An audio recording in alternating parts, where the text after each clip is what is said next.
दादा चाय देना।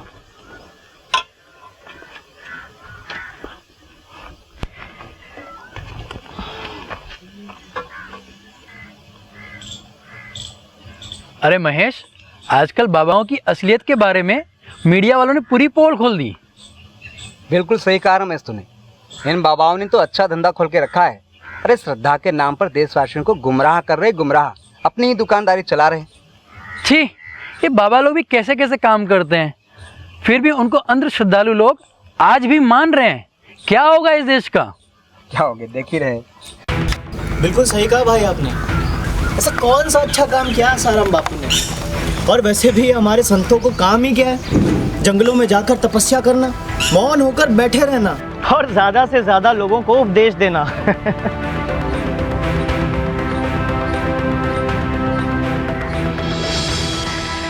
अगर करना ही है तो हिंदुओं को लालच देकर दूसरे धर्म में घसीटना। क्या? हाँ, सही काम तो ये बड़ी बड़ी मल्टीनेशनल कंपनियां कर रही हैं, जो देश में भ्रष्टाचार, अश्लीलता, अशांति फैलाकर देश को लूट रही हैं। और गुलामी तो हम करते ही आए, कभी अंग्रेजों की तो कभी मुगलों की। क्या बोलते हो? और बापू ने क्या किया? धर्मांतरण पर रोक, वैलेंटाइन डे पर रोक, क्रिसमस डे पर रोक, गौ हत्या पर रोक, बाप रे बाप, वेस्टर्न कल्चर पर रोक। और ये सारे डिसीजन बापूजी ने अपने दम पर लिए।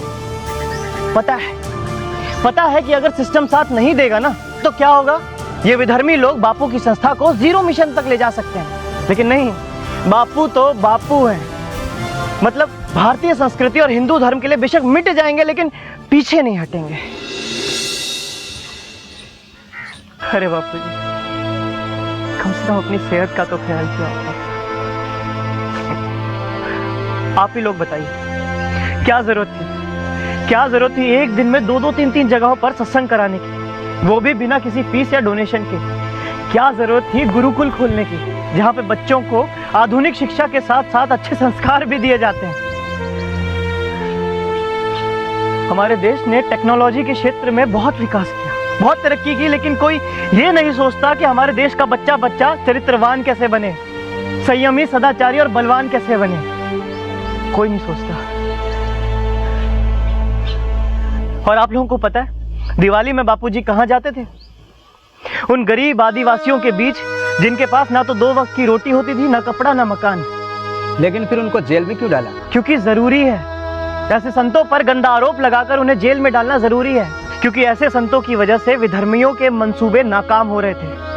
और हमारे भारत में तो सबके लिए कानून एक जैसे है ना, बड़े बड़ों को बेल और संतों को जेल। अरे मेरे अजीज दोस्त, उनका कुछ तो गुनाह होगा। कुछ नहीं, बहुत सारे गुनाह हैं उनके। युवा सेवा संघ खोला, जहाँ पे लाखों युवा नशा छोड़ रहे हैं, संयमी जीवन जीते हैं और देशभक्त बन रहे हैं। ये क्या कोई कम गुनाह है?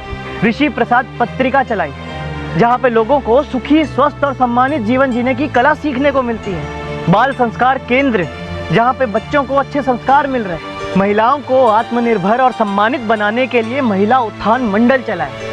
सबसे बड़ा गुनाह है ये। अरे भाई, गुनाहों की लिस्ट तो अभी और भी है। कत्ल खाने जा रही हजारों गायों को बचाकर गौ पालन करना, गरीबों को राशन कार्ड देना और भंडारों का आयोजन करना, मुफ्त चिकित्सा सेवाएं देना। अरे भाई, तुम तो समझदार हो, कुछ समझाओ इनको जरा। पर बाबाओं को संपत्ति की क्या जरूरत है?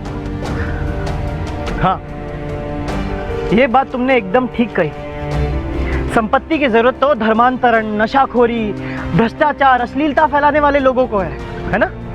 इन सब पर रोक लगाने वालों को और इतनी सारी सेवा करने वालों को कहाँ जरूरत है संपत्ति की? हाँ, लेकिन फिर उनके पीछे कौन लगा है? नंबर 1, जो लोग भारत को फिर से गुलाम बनाना चाहते हैं और अपना धर्म भारत में फैलाना चाहते हैं, ऐसी विदेशी मिशनरियां। नंबर 2, जो लोग हिंदू धर्म को बदनाम करना चाहते हैं, ऐसी foreign funded media. Number 3, multinational companies. इसका मतलब मीडिया में जो कुछ सच को झूठ और झूठ को सच बनाने का जिसके पास लाइसेंस है, उसी का नाम मीडिया है। और बापू मीडिया को कहाँ पैसा देने वाले थे? कभी मीडिया में बापू के सेवा कार्यों की एक भी पट्टी चलती देखी है? मैंने तो नहीं देखी। क्या होने वाला है? क्या होने वाला है ये वैलेंटाइन डे की जगह मातृ पितृ पूजन दिवस मनाने से, ये क्रिसमस डे की जगह तुलसी पूजन दिवस मनाने से क्या होने वाला है? कुछ नहीं। क्या होने वाला है? ये विश्व गुरु भारत, ये सबका मंगल सबका भला, इन सबसे क्या होने वाला है? कुछ नहीं। नहीं चाहिए, नहीं चाहिए हमें स्वस्थ सुखी सम्मानित भारत। नहीं चाहिए हमें महाराणा प्रताप, शिवाजी, भगत सिंह, झांसी की रानी लक्ष्मीबाई जैसे वीर देशभक्त। नहीं चाहिए हमें ऐसे संत जो हमारी भारतीय संस्कृति का डंका पूरे विश्व में बजाते हैं, है ना? तो फिर करते रहते हैं गुलामी, बटते रहते हैं धर्म और जातियों के नाम पर।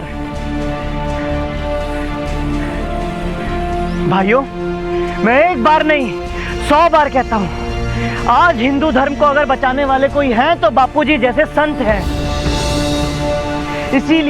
इसीलिए करोड़ों रुपए खर्च करवाकर, उन पर गंदा आरोप लगवाकर उन्हें जेल में डलवाया गया। मेरे भाई, अब तो समझो, अगर बापूजी को इसी तरह जेल में रखा गया तो हमारे हिंदू धर्म और भारतीय संस्कृति की रक्षा कौन करेगा? फिर अपने देश में घोर अपराध बढ़ते जाएंगे और फिर हमारा देश कभी भी विश्व गुरु नहीं बन सकता। सच कहता हूं, अगर जल्दी बापूजी बाहर नहीं आए तो आने वाले 100-200 साल तक ये लड़ाई लड़ने वाला और कोई नहीं होगा। फिर करते रहना, मेरा भारत महान, मेरा भारत महान। तो फिर बाबा जी जेल में क्यों है? बापूजी जेल में है क्योंकि वो एक हिंदू संत है। बापूजी जेल में है क्योंकि वो सनातन धर्म और संस्कृति के लिए लड़ते हैं। बापूजी जेल में है क्योंकि वो धर्म को मानते हैं, धर्मांतरण को नहीं। बापूजी जेल में है क्योंकि वो राष्ट्र को मानते हैं, राजनेता को नहीं। बापूजी जेल में है क्योंकि हम निष्क्रिय हैं। बापूजी जेल में है क्योंकि बापूजी निर्दोष हैं। अगर दोषी होते तो कब के बाहर होते? प्रशासन निर्दोष, मीडिया निर्दोष, नेता निर्दोष, न्यायालय निर्दोष।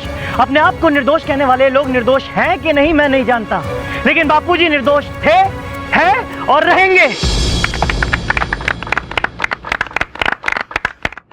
और मेरी नजर में बापूजी जेल में है ही नहीं। जेल में है तो हमारे देश की अस्मिता, संस्कृति और धर्म। फिर भी लोग उन्हें क्यों मानते हैं?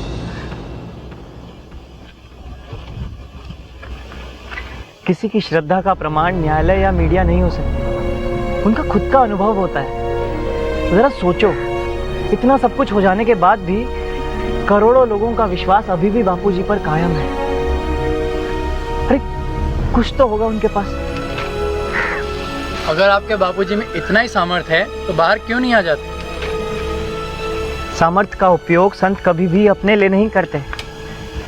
जैसे जगत गुरु शंकराचार्य की मां की अंत्येष्टि के लिए गांव वालों ने उन्हें लकड़ी तक नहीं दी थी, ऐसे ही तुकाराम जी महाराज सामर्थ्यवान होते हुए भी अपने कीर्तन में पत्थर के झांझ का उपयोग करते थे। ऐसे ही संत ज्ञानेश्वर, बुद्ध भगवान आदि भी थे। अरे कबीर जी को भी तो जेल जाना पड़ा था। और तो और संत तो क्या, भगवान होते हुए भी श्री राम जी नागपाश में बंद गए थे।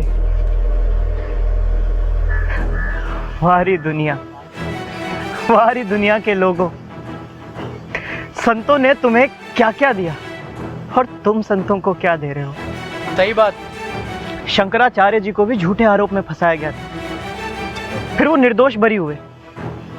ऐसे ही साध्वी प्रज्ञा, स्वामी असीमानंद को भी निर्दोष बरी किया गया। बापूजी को भी फंसाया गया और वो भी जरूर निर्दोष बरी होंगे। और याद रखो, चाहे जो कुछ भी हो जाए, भारत विश्व गुरु बनकर ही रहेगा।